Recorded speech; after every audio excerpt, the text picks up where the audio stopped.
Udah lama ya nggak balik ke sini. Thank you untuk invitation-nya seluruh pengurus. Kevas, thank you. Ya, terakhir ke sini kayaknya Rion belum kumis gemes gitu deh. Sekarang udah kumis gemes gitu. Oke ya, thank you. Tapi banyak wajah-wajah baru. Mungkin sedikit perkenalan. Halo teman-teman semua, aku Stanley. Salam kenal buat yang belum kenal. Selamat bertemu kembali buat yang sudah pernah bertemu ya. Oke, singkat aja. Dan sorry juga tadi aku agak sedikit terlambat ya, karena ada 2 kali salah jalan. Oke, langsung ke dalam inti khotbah hari ini karena waktunya terbatas. Ya aku juga tadi tanya sama Hizkia, waktunya terbatas banget. Oke, nggak apa-apa. Ya semoga dalam waktu yang terbatas ini teman-teman bisa menangkap dan teman-teman bisa belajar secara maksimal. Dan aku yakin Roh Kudus bekerja, oke? Teman-teman siap belajar firman Tuhan hari ini? Siap belajar firman Tuhan hari ini? Yang siap belajar katakan amin? Amin, oke. From ashes to throne. Teman-teman hari ini aku mau bertanya, sebelum mulai sharing, aku mau bertanya sama teman-teman, mengajak teman-teman membayangkan sesuatu. Ya, teman-teman bisa membayangkan nggak kalau misalnya hari ini, di posisi kita hari ini, aku yakin teman-teman semua nggak ada yang dalam posisi terpuruk parah, terpuruk banget gitu ya dalam kehidupannya. Anggap aja teman-teman dalam posisi hari ini, ya, ketemu dengan orang terkaya nomor 1 di dunia. Siapa sih sekarang orang terkaya nomor 1 di dunia? Siapa? Elon Musk ya? Masih Elon Musk ya? Oke, Elon Musk, katakanlah ketemu Elon Musk. Terus pas ketemu Elon Musk, teman-teman, Elon Musk ngeliat muka teman-teman, terus kayak gitu dia bilang gini, kamu boleh datang ke rumahku dan mulai hari ini kamu adalah anak aku. Nah, bagaimana perasaan teman-teman semua? Boleh tahu di sini ada yang nolak? Boleh lihat tangannya? Ada yang nolak? Oke. Siapa di sini yang waktu dibilang sama Elon Musk dia bilang gini, oke, kamu boleh ke rumahku dan kamu jadi anak aku. Siapa yang langsung mengemas koper-kopernya atau nggak sempat mengemas langsung angkat pantat, oke gue ikut. Siapa? Siapa? Angkat tangannya yang mau ikut. Oke, yang nggak mau ikut. Sayang banget loh bapak mak lu ya. Ya nggak apa-apa juga sih. Oke, teman-teman aku akan mulai khotbah ini dengan sebuah ilustrasi. Ya, sebuah ilustrasi yang mungkin teman-teman bisa relate ya. Gue mulai dengan sebuah cerita. Ya, ada 3 orang anak. Namanya Andy, Barney, and Charlie. Kalau disingkat ABC, ya kan? Andy, Barney, and Charlie. Barney bukan yang itu ya, dinosaurus ungu itu, ya. Tapi ini adalah 3 anak yang lahir. Ingat nih baik-baik. 3 anak ini adalah orang-orang yang lahir, tumbuh besar di jalanan. So yang mereka tahu adalah cara hidup jalanan. Bagaimana cara makan? Cara makan tunggu buangan orang di tempat sampah atau mencuri. Itu cara hidupnya mereka.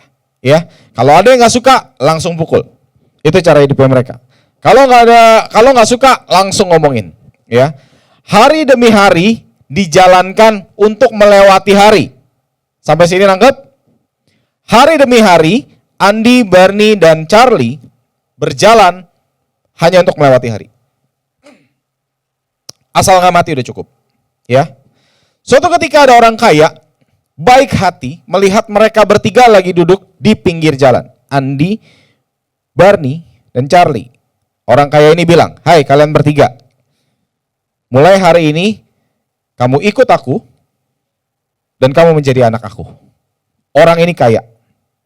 Orang ini kaya luar biasa.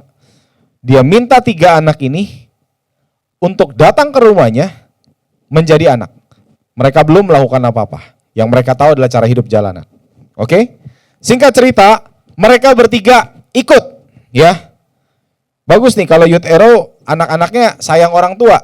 Kalau kalian ada di antara bertiga itu ada yang nggak mau ikut loh itu. Tadi soalnya ada yang nggak angkat tangan gitu ya. Ada yang nggak, aku di sini aja gitu. Ya. Nah, tapi rata-rata mereka bertiga ikut. Ya, mereka bertiga ikut, terus kayak gitu dibersihkan segala macam, mereka masuk ke rumahnya dan Orang kaya tersebut ngomong begini, setelah dimandiin ya duduk di meja, orang kaya ini bilang begini. Mulai hari ini kamu adalah anak, saya nggak peduli waktu kamu dulu hidup, kamu pernah gamparin orang, kamu pernah bunuh orang, kamu pernah mencuri, kamu pernah malak orang, kamu pernah meres orang, saya tidak peduli. Tetapi mulai hari ini kamu adalah anak saya dan next time atau enggak in the future kamu bertiga akan mewarisi apa yang saya punya dan saya kerjakan. Sampai sini nangkep? Ya. Setiap hari kalian harus ikut bangun jam 7 pagi. Kalian harus sarapan makanan yang bergizi. Kalian harus belajar sampai sore. Dan malam hari kalian harus ketemu saya untuk kita ngobrol. Orang kaya ini bilang, ya. Jadi ingat, ABC diangkat sebelum mereka melakukan apa-apa, masuk ke dalam rumah, dinyatakan sebagai seorang anak. Waktu dinyatakan sebagai seorang anak, si bapak bilang, gua gak peduli sama apa yang kemarin lu lakukan. Mulai hari ini, ikut caraku, karena mulai hari ini, kamu akan dipersiapkan menjadi pewaris untuk apa yang aku punya dan apa yang aku kerjakan. Sampai sini masih mengikuti? Masih ya? Dari jam 7 pagi, makan sarapan bergizi, sekolah, belajar segala sesuatu, segala ilmu, sampai tata krama, cara hidup yang baik, segala macam, sampai sore ketemu bapaknya lagi untuk ngobrol. Oke. Nah, waktu berselang, ya, waktu dikasih kayak gitu, semua pasti bersyukur, ya. Tetapi sikapnya berbeda. 3 anak ini bersyukur dengan sikap yang berbeda. Andi bilang begini, wah bersyukur loh, gue jadi anak di keluarga ini padahal gue gak ngapa-ngapain. Oke, Bapak mengharapkan saya menjadi pewaris untuk semua hal ini. Saya harus menyenangkan hati Bapak dengan menjadi pewaris yang baik. Karena kalau saya jadi pewaris tapi gak baik, Bapak pasti sedih, betul? Betul? Berapa banyak harta kekayaan konglomerat habis di tangan anak? Betul? Berapa banyak anak-anak gak kompeten mewarisi apa yang ada di orang tuanya? Betul? Andi bilang, saya harus menyenangkan hati Bapak dengan menjadi pewaris yang kompeten. Yang kedua, Barney bilang begini, dasar si dinosaurus ungu ini ya. Dia bilang begini, hari ini gue jadi pewaris, gue bisa beli semuanya. Dulu gue gak bisa makan enak, sekarang gue mau makan enak. Dulu gue gak bisa beli barang-barang mewah, sekarang gue mau beli barang-barang mewah. Karena memang sudah diangkat jadi anak, punya hak untuk meminta, betul? Punya hak untuk meminta, tetapi Bapak juga punya hak untuk menolak, jangan lupa. Betul gak? Ya. Barney bilang, wah gue bisa membeli seluruhnya, thank you lah, udah gue jadi anak. Belum sampai sini. Belum, masih panjang. Ini nyampe sini besok, thank you. Panik kan?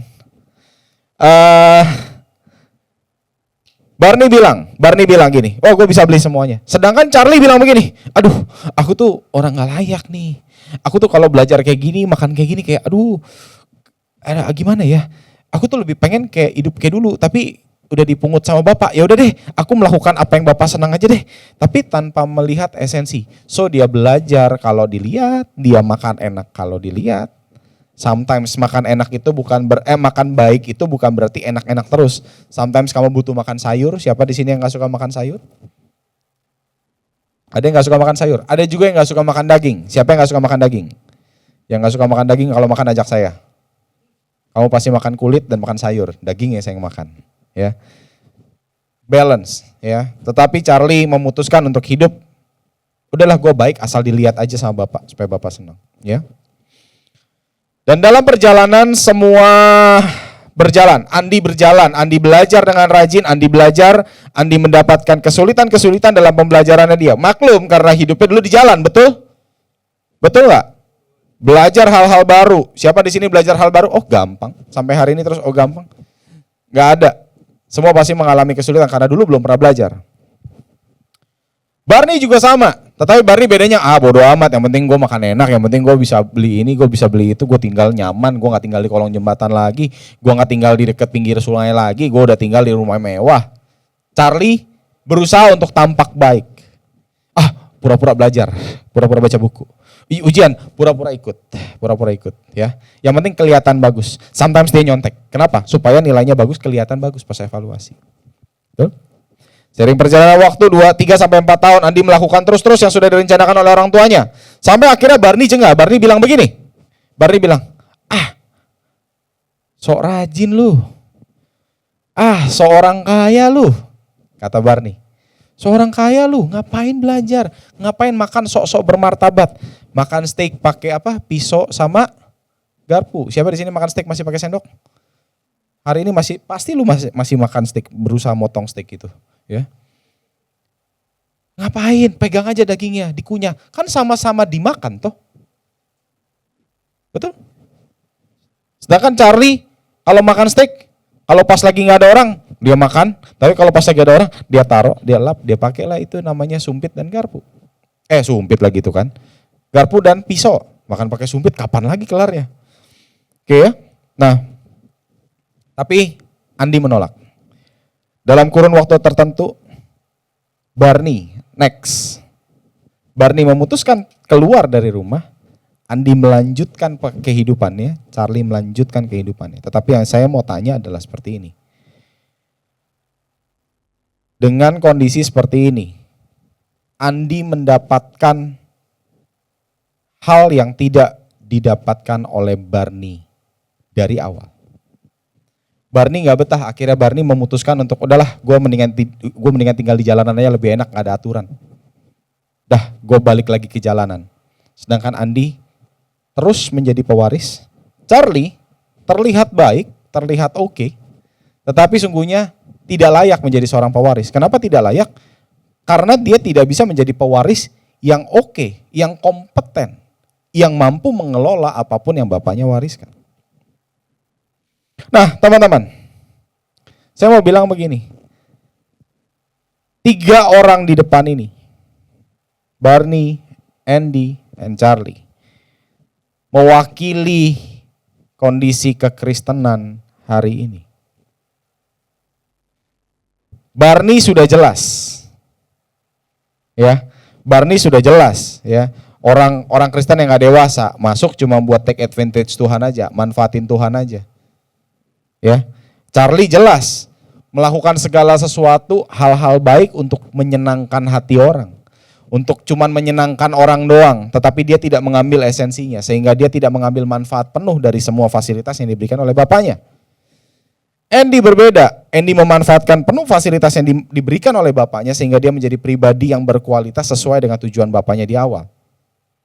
Barney melambangkan kekristenan, orang-orang Kristen yang tidak dewasa, yang akhirnya meninggalkan Tuhan. Kenapa? Karena nggak suka dengan jalan Tuhan yang ada prosesnya, ada caranya, ada tata caranya. Andy melakukan itu semua. Pertanyaan saya adalah begini. Apakah mereka bertiga mendapatkan grace yang berbeda? Grace-nya sama toh? Anugerahnya sama toh? Mereka gak ngapa-ngapain bertiga di pinggir jalan, pelangga-pelongo ketemu orang kaya bilang, yuk jadi anakku. Apakah Barney dan Charlie tidak mendengar kata-kata itu? Dia mendengar kata-kata itu, betul? Ikut ke rumah gak? Ikut ke rumah. Tetapi waktu di dalam rumah, dikasih project, pertanyaannya, siapa yang benar-benar menjalankan? Andy. Seiring berjalannya waktu, Andy menjadi pribadi yang lebih dewasa dan berkualitas. Andy menggambarkan anak Tuhan yang sejati, yaitu murid. Murid melakukan apa yang gurunya ajarkan. Anak melakukan apa yang bapaknya lakukan. Charlie ya hanya orang beragama. Dia melakukan segala sesuatu, pelayanan, mentoring, main musik, singer, WL, usher, even berdiri di mimbar sebagai pengkhotbah. Supaya untuk kelihatan baik. Perlu kita sadari siapa kita hari ini. Perlu kita mengerti siapa kita hari ini. Kalau kita hari ini adalah Barney dan Charlie, it's okay. Tapi saya mau katakan, kalau kamu sadar kamu adalah Barney dan Charlie, please bertobat. Karena kamu masih punya kesempatan. Kembali. Ya. Nah, Efesus 2 ayat 2, 5 dan 6. Saya tulis di sini supaya teman-teman gampang, langsung cepat. Kamu hidup di dalamnya karena kamu mengikuti jalan dunia ini, karena kamu mentaati penguasa kerajaan angkasa. Ya. Yaitu roh yang sekarang bekerja di antara orang-orang durhaka. Telah menghidupkan kita bersama-sama dengan Kristus, ayat kelima, telah menghidupkan bersama-sama dengan Kristus, sekalipun kita telah mati oleh kesalahan-kesalahan kita, oleh kasih karunia kamu diselamatkan di dalam Kristus Yesus, ia telah membangkitkan kita juga, dan memberikan tempat bersama-sama dengan Dia di sorga. Berikutnya, sebab karena kasih karunia kamu diselamatkan oleh iman. Itu bukan hasil usahamu, tetapi pemberian Allah. Itu bukan hasil pekerjaanmu. Jangan ada orang yang memegahkan diri, karena kita ini buatan Allah, diciptakan dalam Kristus Yesus untuk melakukan pekerjaan baik yang dipersiapkan Allah sebelumnya. Ia mau supaya kita hidup di dalamnya. Teman-teman, ketiga anak ini menggambarkan kehidupan kita di mana kita belum kenal Tuhan, kita nggak tahu Tuhan, kita nggak tahu cara hidup orang benar seperti apa, tetapi Tuhan melayakan kita. Kita nggak layak, kita berdosa, kita nggak tahu bagaimana caranya harus hidup benar. Tetapi sebelum kita bisa hidup benar, Yesus melayakan kita. Itu anugerah umum yang semua orang terima. Tetapi pertanyaannya adalah seperti ini. Untuk bisa tinggal di dalam, nggak semua orang bisa. Dan nggak semua orang mau. Masuk ke dalam bisa, tapi untuk tinggal di dalam nggak semua orang mau. Teman-teman perlu merenungkan hal ini. Ya.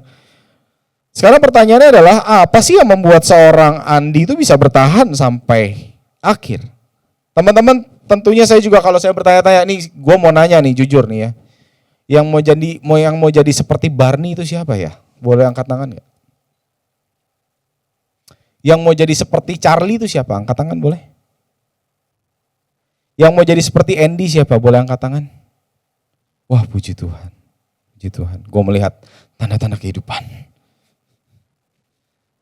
Teman-teman, kalau mau menjadi seperti Andy, dia masuk ke dalam panggilan dan hidup di dalam panggilan. Teman-teman harus mengerti yang namanya ini. Pertama, orientasi yang baru. Ya. Warisan itu bentuk anugerah, pemberian sesuatu yang kita nggak perlu usahakan. Itu udah dikasih. Tetapi bagaimana kamu bisa mengelola itu dengan baik dan berkembang sebagaimana itu harapan dari orang tua, itu adalah pilihannya kita, teman-teman. Orientasi Andi adalah menjadi apa yang orang tuanya mau. Andi meletakkan orientasi pribadinya kepada orientasi orang tuanya. Sebagai orang Kristen, sebagai anak Tuhan, kita udah meletakkan orientasi pribadi kita kepada orientasinya Tuhan.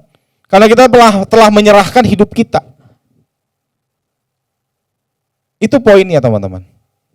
Orientasi hidup kita bukan lagi untuk kita lagi, tetapi untuk menyenangkan hati Tuhan. Dan tentunya Tuhan bisa disenangkan dengan cara apa? Perubahan hidup kita. Bukan sekedar Tuhan melihat kita, wah lagi pelayanan, bagus. Hari Minggu, hari Sabtu latihan, bagus. Enggak. Yang Tuhan lihat apa? Dari hari Senin sampai hari Minggu. Keseharian kamu gimana? Bahkan sampai isi hati kamu pun Tuhan tahu. Itulah orientasi yang baru yang dirubah dari Andy, hidup untuk melewati hari ini, untuk hidup ke depan. Sebagaimana bapaknya mau. Enggak dengan Barley, enggak dengan Charlie. Barney hidup untuk dirinya sendiri. Charlie hidup untuk approval orang lain. Supaya dinilai baik. Yang kedua, setelah kita ngomongin soal orientasi yang baru, kita berbicara tentang cara pikir yang baru. Teman-teman ingat gak waktu bapaknya bilang begini, kamu sekolah dari pagi sampai sore, nanti malam makan bareng ya, kita ngobrol. Teman-teman kebayang gak? Jadi Andy, apa yang Andy lakukan? Dia akan ngomong begini mungkin, Pak, aku tadi belajar tentang hal ini. Cerita kan? Menurut Papa gimana? Aku tadi belajar soal bisnis, Pak. Tadi aku belajar soal minum teh, Pak. Kadang-kadang kalau minum teh katanya jarinya disuruh ini, Pak, naik, Pak. Nah ini aku pernah patah nih, Pak, jadi tetap ngelengkung. Ini gimana, Pak, menurut Papa? Hal-hal sesimpel itu. Oh, bapaknya akan bercerita tentang banyak hal. Oh, dulu Papa begini-begini. Andi semakin mengenal bapaknya, semakin dia banyak ngobrol sama papanya, semakin Andy mengerti apa yang ada di kepala bapaknya. Sama, teman-teman. Semakin sering kita bercengkrama dengan Tuhan, semakin sering kita merenungkan firman Tuhan, semakin sering kita ngobrol, tanya Tuhan, Tuhan, aku tuh ngadepin kayak gini loh. Maunya Tuhan gimana ya? Kalau Tuhan di posisiku, Tuhan lakuin apa ya? Kasih dong aku hikmat. Dengan bergaul sama papanya, Andi jadi punya pola pikir papanya. Sama, kita dengan bergaul dengan Tuhan. Ada nggak waktu kita bergaul dengan Tuhan? Masalahnya itu. Jangan-jangan kita ngadep Tuhan cuma kita bilang, Tuhan thank you buat hari ini, sekarang aku mau melakukan A, B, C, D, E. Tuhan tolong berkati buat semuanya lancar sehingga semua berhasil. Terakhir ditutup dengan kalimat kerohanian seperti ini. Semuanya untuk kemuliaan nama Tuhan. Enggak juga, kadang-kadang lu berhasil, lu take credit juga kok. Ini kayak Barney nih gua, jangan so suci. Sometimes kita take credit kok dari keberhasilan kita. Tapi mengatasnamakan Tuhan, semua buat kemuliaan Tuhan. Tapi waktu yang diluangkan untuk kita bercengkrama dengan Tuhan, ngobrol sama Tuhan, untuk mendapatkan pola pikirnya Tuhan, mendapatkan perasaannya Tuhan. Itu penting teman-teman. Supaya kita tahu apa yang Tuhan mau. Apa sih hatinya Tuhan dalam kehidupan kita. Itu yang Andi lakukan. Yang ketiga, kita berbicara tentang cara hidup yang baru.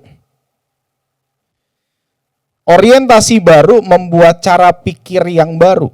Karena kita nggak bisa pakai cara pikir yang lama, senjata yang lama, bagaimana cara kita berpikir untuk tujuan yang baru itu nggak bisa. Karena cara pikir yang lama membentuk kita hari ini.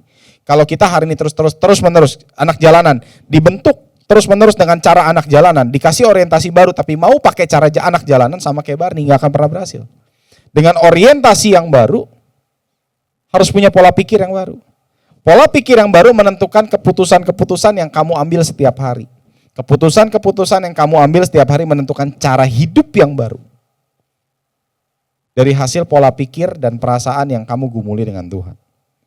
Dengan menerima cara pikir baru, cara hidup Andi berubah, ya. Mengikuti apa yang orang tuanya pikirkan. Dan dia melakukan itu. Dan dia melakukan apa yang bapaknya pernah lakukan. Sampai sini nangkep? Bapaknya bertahan kaya karena bapaknya mampu. Mampu mengelola. Kalau Andi yang lama nggak ngikut kayak begitu, nggak bisa. Makanya Andi harus melakukan perjalanan apa yang bapaknya lakukan. Sama dengan kehidupan kekristenan kita, teman-teman. Yesus bilang apa? Akulah jalan kebenaran dan hidup.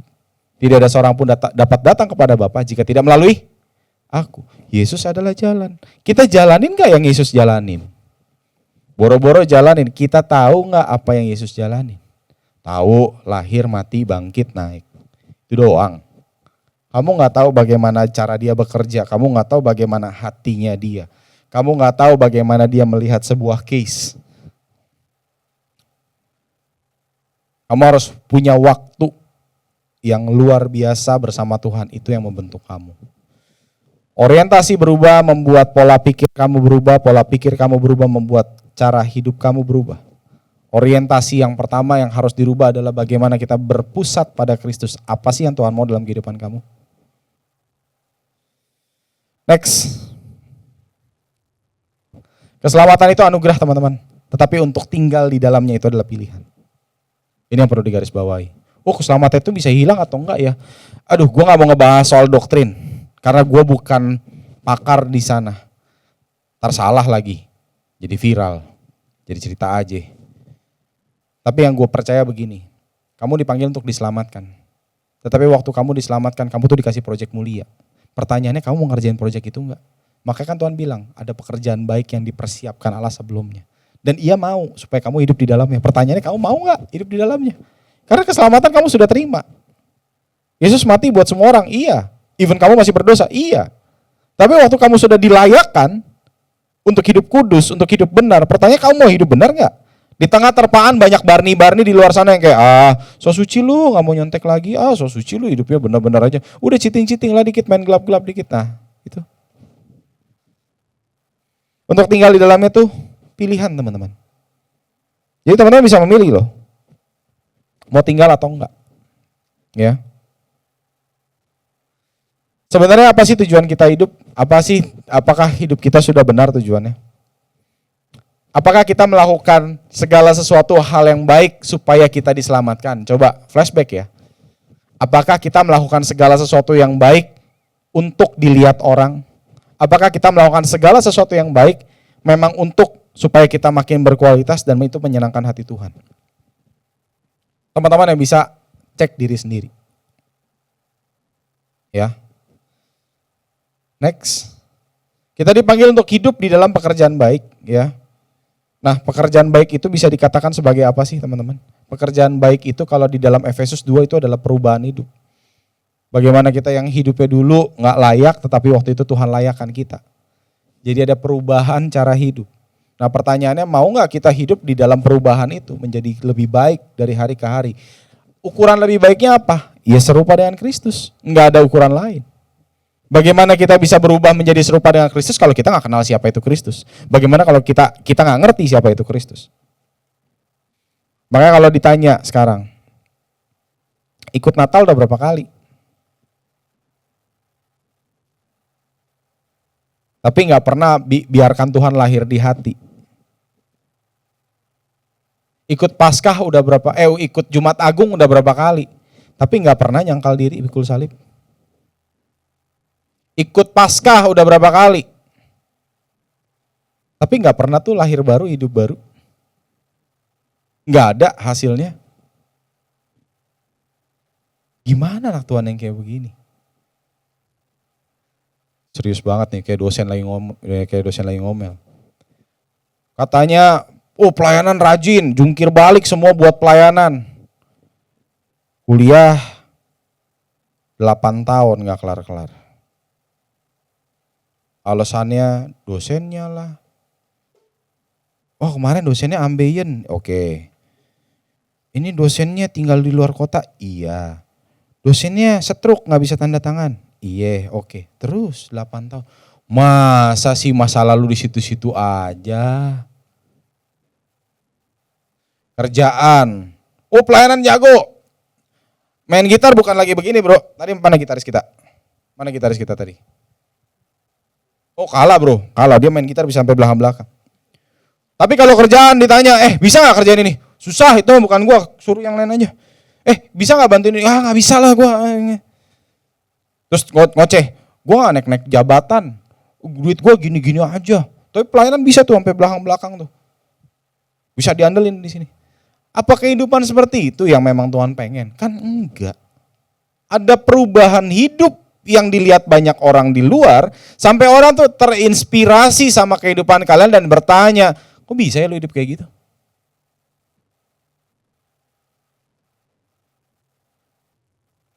Enggak, kalau yang tadi main gitarnya bagus gitu, sopan biasanya sopan.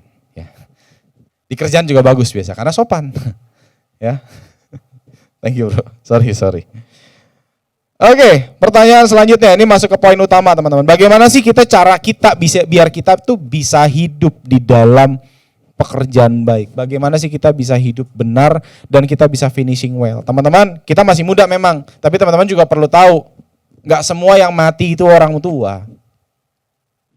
Nggak semua yang mati itu orang tua. Mau kita cek nih, Tamburan deket nih. Ada nggak yang umurnya di bawah 15 tahun? Ada. Lu nggak jangan angkat tangan. Jangan. Ini bukan pertanyaan. Nggak, maksudnya kalau lu cek batu nisan banyak nggak yang di bawah 15 tahun? Banyak. Tapi kenapa kamu masih hidup sampai hari ini? Karena Tuhan masih kasih kamu kesempatan. Pertanyaannya gini, waktu kita masuk ke dalam sana, kan roh kita naik tuh. Tuhan lihat lu seneng nggak? Jangan sampai waktu kita masuk tanah, rohnya naik, Tuhan bilang, udah pulang dia. Banyak kerjaan belum kelar loh dia. Sih? Jangan sampai kayak gitu. Kita tuh pengennya gini loh, kerjain semuanya baik, waktu masuk tanah, rohnya naik, Tuhan bilang, wih, keren loh, cakep, yuk masuk sini. Kita pesta di dalam, asik kan gitu kan. Itu ada kambing guling sebelah sana, babi guling di sebelah sana. Kalau mau sambal mata sebelah sini. Kan pengennya gitu. Betul nggak? Jadi jangan sampai pas kita masuk tanah, pas Tuhan udah naik, ini kerjaan belum banyak yang belum kelar loh. Mau disuruh pulang lagi badannya udah rusak. Teman-teman, hiduplah di dalam panggilan Tuhan, hiduplah dalam pekerjaan baik yang Tuhan persiapkan buat kamu. Caranya gimana? Yang pertama, tahu tentang kebenaran. Oh, tahu aja nggak cukup kok. Iya, entar dulu belum kelar khotbah gue. Mengetahui kebenaran, karena kalau kamu nggak tahu gimana caranya kamu ngebedain tas asli sama tas palsu? Gimana caranya kamu bilang, ini tas palsu nih? Gue belajar dari istri gue. Istri gue bilang begini, nggak perlu tahu, nggak perlu belajar. Oh ini tas fake nih dari sini, ini tas fake nih dari sini, nggak perlu. Dia bilang, lu cukup tahu barang asli, lu cukup tahu yang benar yang mana. Pas lu pegang palsu, lu udah tahu itu palsu. Sama dengan prinsip kehidupan kita. Tahu kebenaran, untuk tahu apa? Untuk supaya kamu tahu, oh ini nggak benar. Karena kebenaran berkata seperti ini. Karena firman Tuhan berkata seperti ini. Kenapa Andi dibilang sama bapaknya gini, kamu mulai sekarang belajar dari jam 7 sampai sore. Sampai jam 5 sore, kamu belajar. Kenapa? Untuk dia tahu mana hidup yang benar. Dikasih buku panduan supaya hidupnya berhasil. Nih buku bisnis, nih buku ini. Kita juga dikasih panduan teman-teman, kita juga dikasih firman Tuhan. Pertanyaannya mau dibaca apa enggak? Tahu kebenaran. Yohanes 8 ayat 31 sampai 32. Maka katanya kepada orang-orang Yahudi yang percaya kepadanya. Ini Yesus yang ngomong ya. Jikalau kamu tetap di dalam firman-Ku, kamu benar-benar adalah murid-Ku dan kamu akan mengetahui kebenaran dan kebenaran itu yang memerdekakan kamu. Nah, ini penting teman-teman. Kebenaran ini yang akan memerdekakan kita. Jadi kamu gak ngerasa terintimidasi lagi, kamu udah tahu, oh ini yang benar. Oh gue udah gak usah pusing-pusing yang lain. Kadang-kadang kita suka kritisi ajaran palsu apa segala macam. Bukannya gue menolak, it's okay, gak apa-apa kalau mau dikritisi, tapi cukup tahu yang benar, udah abaikan aja. Ditelaah ini salahnya di sini, udah cari kebenaran sampai mati kita cari pun gak habis-habis. Daripada sibuk nyari ketidakbenaran, mending cari kebenaran. Yang pertama, mengerti kebenaran, karena kebenaran yang akan memerdekakan kehidupan kamu. Yang kedua, mengenal diri sendiri. Ini yang saya bilang, dalam hidup ada intrapersonal, ada interpersonal skill. Ada dua. Bagaimana kamu berhubungan sama orang lain itu berbicara tentang interpersonal skill. Ya, kamu berhubungan baik segala macam. Belum tentu orang yang berhubungan baik dengan orang di luar bisa berhubungan dengan dirinya sendiri dengan baik. Kalau apa efeknya orang kalau nggak bisa mengenal dirinya sendiri? Mohon maaf saya pakai kata ini, nggak tahu diri, nggak sadar diri. Kalimat itu yang harus saya pakai, kata itu yang harus saya pakai. Orang yang nggak kenal dirinya sendiri berarti dia nggak tahu diri, nggak sadar diri. Kenapa sih penting? Kita buka dulu dalam 2 Korintus 13 ayat 5. Dikatakan seperti ini, ujilah dirimu sendiri. Apakah kamu tetap tegak di dalam iman? Ujilah dirimu sendiri. Bukan minta orang assess. Assess gua dong. Enggak. Uji diri sendiri. Karena yang tahu hati kamu itu cuma kamu. Uji dirimu sendiri. Apakah kamu tegak di dalam iman? Selidikilah dirimu. Apakah kamu tidak yakin akan dirimu bahwa Yesus Kristus ada di dalam diri kamu? Sebab jika demikian, kamu tidak tahan uji. Waktu Yesus naik ke surga, rohnya dititipkan di dalam kamu. Rohnya ada di dalam hidup kamu. Karena kamu diciptakan sebagai manusia roh. Kamu adalah manusia roh, roh Allah tinggal di dalam kamu. Biarkan roh itu berbicara di dalam kehidupan kamu. Uji hati kamu. Tahu diri kamu salahnya di mana. Perbaiki setiap hari. Kita bukan orang perfect teman-teman. Kita bukan orang perfect, tapi kita perlu menguji diri kita setiap hari. Kadang-kadang saya nggak sadar bawa mobil, saya selalu struggle di jalan ya.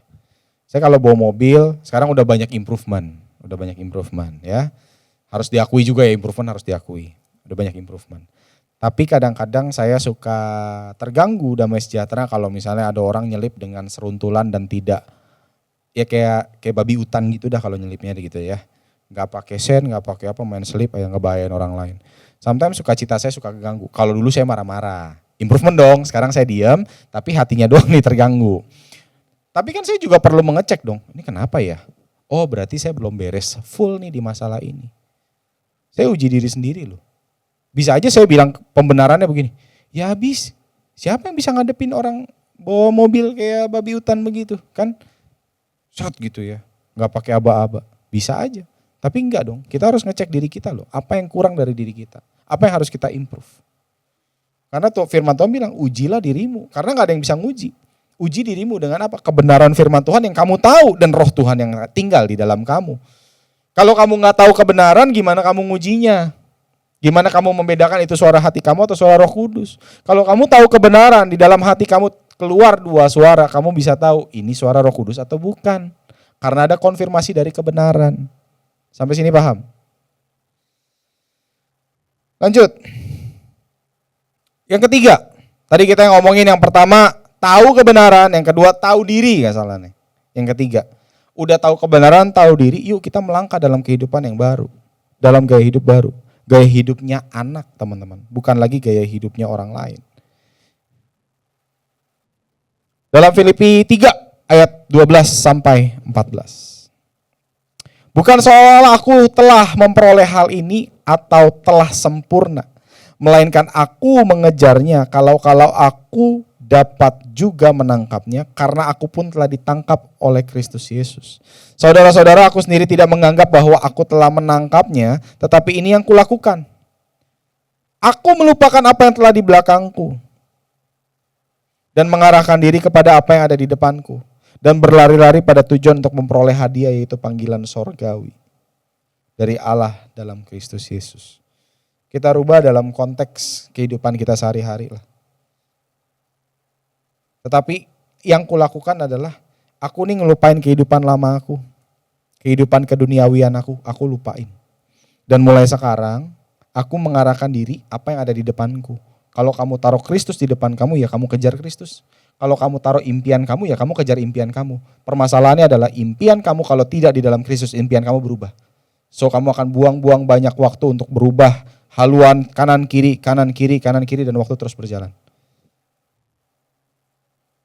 Mengarahkan diri apa yang ada di depanku dan berlari-lari kepada tujuan untuk memperoleh hadiah, yaitu panggilan sorgawi. Teman-teman, kita semua itu hidup dipanggil sama Tuhan dalam kondisi yang sama loh. Dari nggak layak. Dapat privilege untuk dilayakkan dan dapat kehidupan lebih baik. Pertanyaannya mau tinggal di situ atau enggak? Kekristenan itu bukan tentang kesempurnaan hari ini. Oh dia sudah kudus, dia sudah suci, oh dia sudah dikenal baik, oh dia sudah pelayanan mimbar dan sudah khotbah hari ini.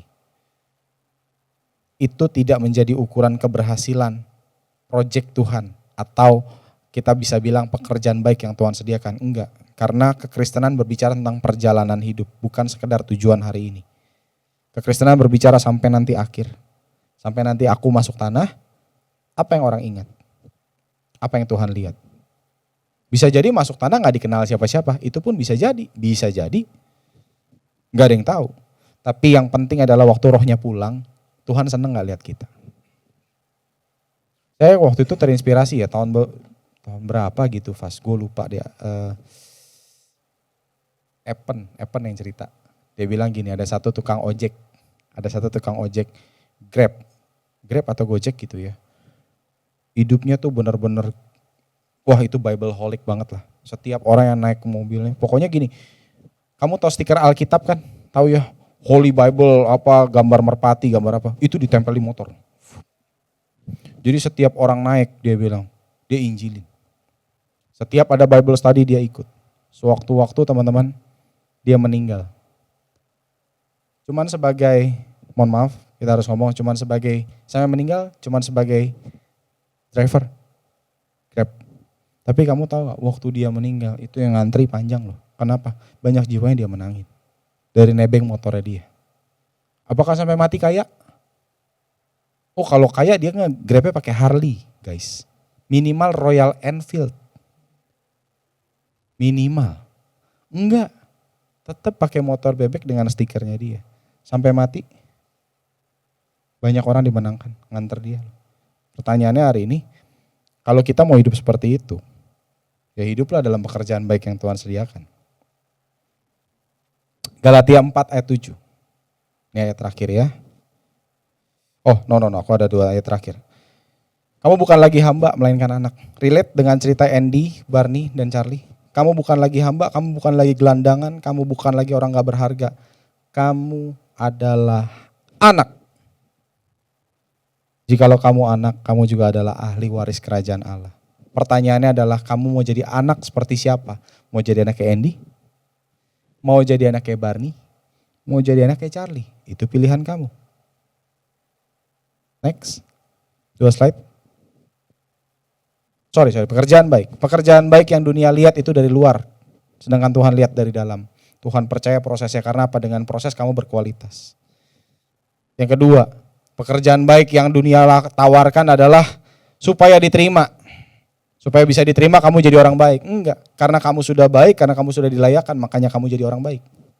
Makanya kamu melakukan hal-hal baik. Makanya kamu pantas melakukan hal-hal baik. Makanya kamu pantas bermartabat. Kalau dibilang soal suci apa segala macam, mohon maaf, memang saya sudah dikuduskan. Gak usah takut dengan jalur yang berbeda. Mohon maaf, saya memang berbeda. Lu mah gak asik gini. Mohon maaf, kalau asik dengan cara itu saya juga gak asik, gak apa-apa. It's okay. Tapi kita tetap temenan ya, it's okay. Menyenangkan, kalau pekerjaan baik orang bilang, ya asal orang lain senang lah. Enggak, bukan orang lain senang, Tuhan yang senang. Ya, segala sesuatu yang sejati itu lahir dari dalam teman-teman, bukan dari luar. Nah, ada 2 ayat yang aku mau titip buat teman-teman. Yang pertama ini, Lukas 9 ayat 23. Katanya kepada mereka semua, kata Yesus ya, setiap orang yang mau mengikut aku, ia harus menyangkal dirinya, memikul salibnya setiap hari dan mengikut aku. Barang siapa mau tinggal di dalam pekerjaan baik yang Tuhan sediakan, sangkal diri. Sangkal keinginan-keinginan kamu. Taruh keinginan Tuhan di dalam keinginan kamu. Sangkal diri kamu. Baru bisa ikut dia. Baru kamu bisa menjadi pewaris yang memang kompeten dan berkualitas. Yang kedua, Yohanes 15 ayat 7. Jikalau kamu tinggal di dalam aku dan firmanku tinggal di dalam kamu, mintalah apa saja yang kamu kehendaki dan kamu akan menerimanya. Jangan lihat ininya aja ya, mintalah aja, jangan. Kamu lihat depannya. Jikalau kamu tinggal di dalam aku dan firmanku tinggal di dalam kamu. Ada 2 syarat yang harus dipenuhi. Kamu tinggal di dalam firman dan firman tinggal di dalam kamu. Maka mintalah apa saja yang kamu kehendaki dan kamu akan menerimanya. Kenapa Tuhan berani nge-statement seperti ini? Karena waktu kamu tinggal di dalam firman dan firman tinggal di dalam kamu, kehendak kamu adalah kehendaknya Tuhan dan kehendaknya Tuhan adalah kehendak kamu. Jadi satu. Makanya setiap doanya terjawab. Kamu tahu apa maunya Tuhan, kamu berdoa sesuai dengan yang Tuhan minta. Makanya Tuhan jawab. Poin pentingnya bukanlah mintalah apa saja yang kamu kehendaki dan kamu mendapatkan. Bukan itu poinnya. Poin pentingnya terletak di kamu tinggal di dalam firman, firman tinggal di dalam kamu. Hidup kamu aman. Ya, saya mengajak teman-teman semua, siapa yang mau jadi Andy hari ini? Boleh angkat tangan. Lakukan hal-hal baik yang memang Tuhan persiapkan. Tanggung jawablah, minimal dari mana sih? Minimal dari tanggung jawab sama apa yang ada di depan kamu. Lakukan itu untuk Tuhan, bukan untuk manusia. Bukan untuk dapat prestasi, bukan apa. Lakukan dengan cara yang terbaik supaya Tuhan disenangkan. Selesai. Amin untuk firman Tuhan. Yuk, sorry loh, aku overtime ya. Aman, oke. Yuk kita berdoa, sorry. Kalau nggak kayak gini, suka ini, bablas. Yuk teman-teman, boleh kita berdoa yuk. Kita ambil waktu untuk merenungkan diri kita. Hari ini siapa sih kekristenan kita hari ini?